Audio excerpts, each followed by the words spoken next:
It started way back 1600 AD. There was a tribe there in what is now North Dakota along the river there called Hidatsa. The Mandans were up there too, and the Rickeries, the three tribes up there. And one day there was some dissension, and one man by the name of No Insides or No Vitals said, I'm going out west. And that spring came, he headed out west with 400 people, seceded from the main tribe, headed out west.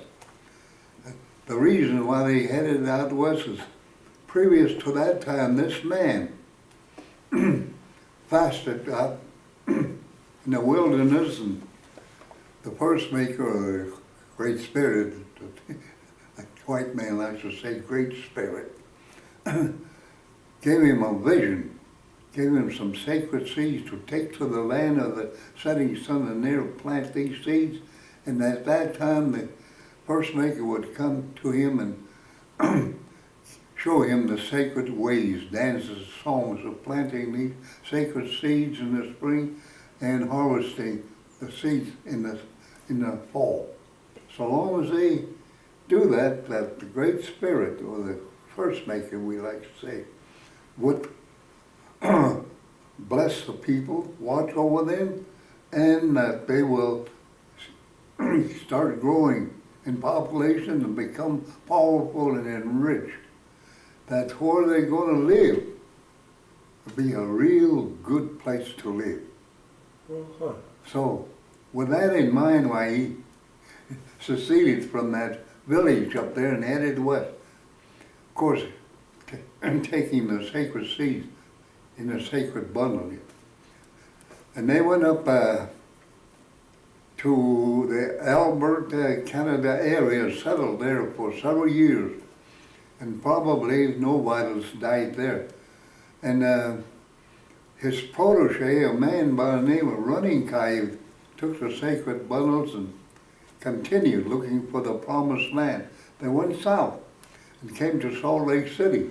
Except this is not it, it's too rocky here and no grass here is no good. So they headed east over the mountains and came to a nice river, mountain stream heading east. And they followed that river going east. And when they go down the banks to the river to swim or get water, they would notice on the banks of the river arrowheads and knives sticking out. So they call that place Arrowhead River. But now it is called the Canadian River, which comes out of the southern Colorado, northern New Mexico, and goes right through the Panhandle, Oklahoma, on to the Mississippi. So they followed that river for quite a ways. I think they got to Oklahoma, and then they said, this is no promised land. It's too humid, and it's no good.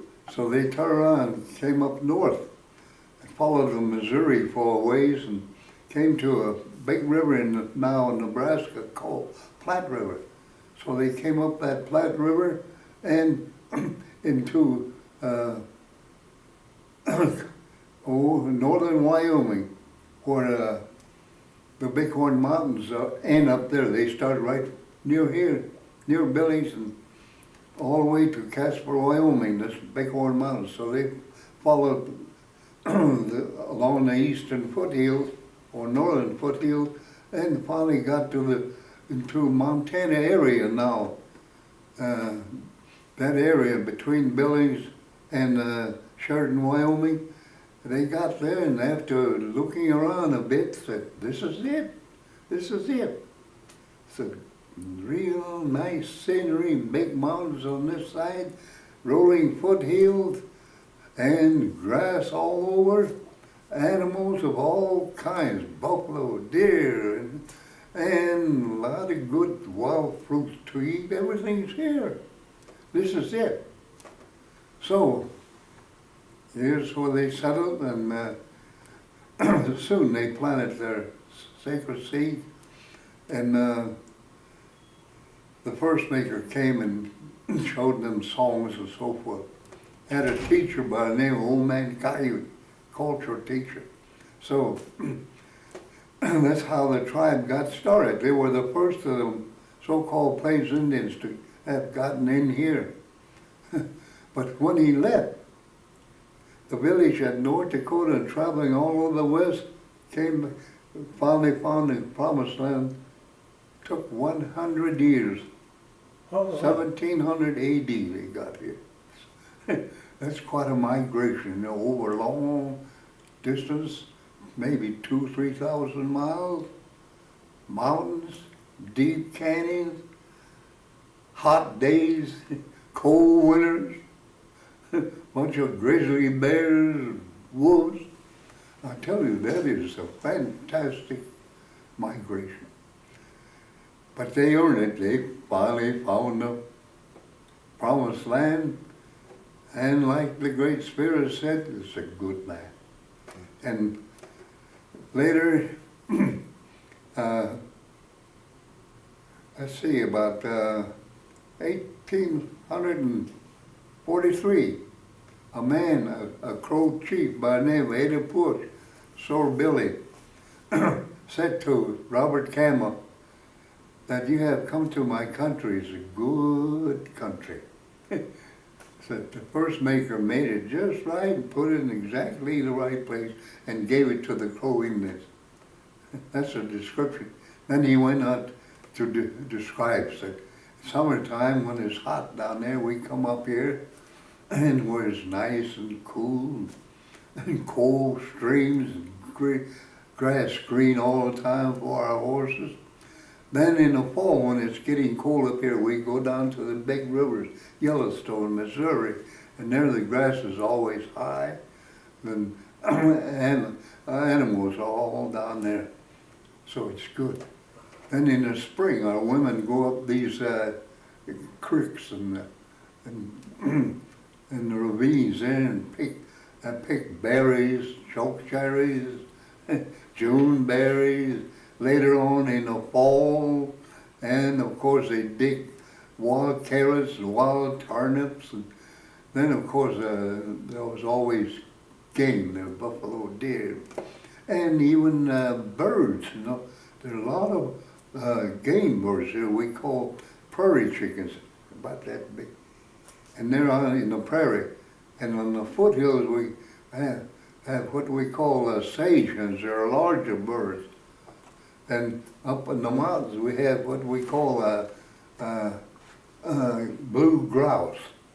They have white meat. So they have all kinds of birds to eat.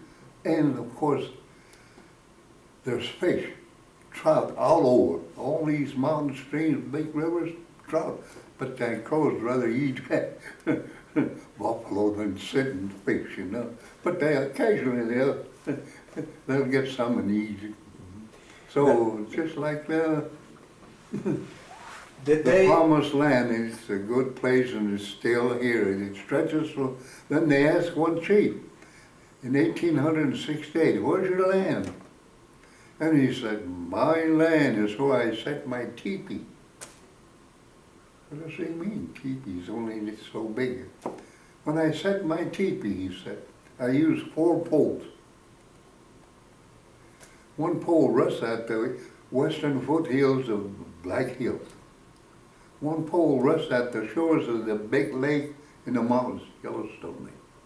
One shore rests near the great falls of the Missouri River. And one pole rests at the junction of Yellowstone River and Missouri River. And that's my land. Huge area. But of course over the years it got smaller and smaller. But the very heart of this good country is still here, and we're still here, and it's still a good country.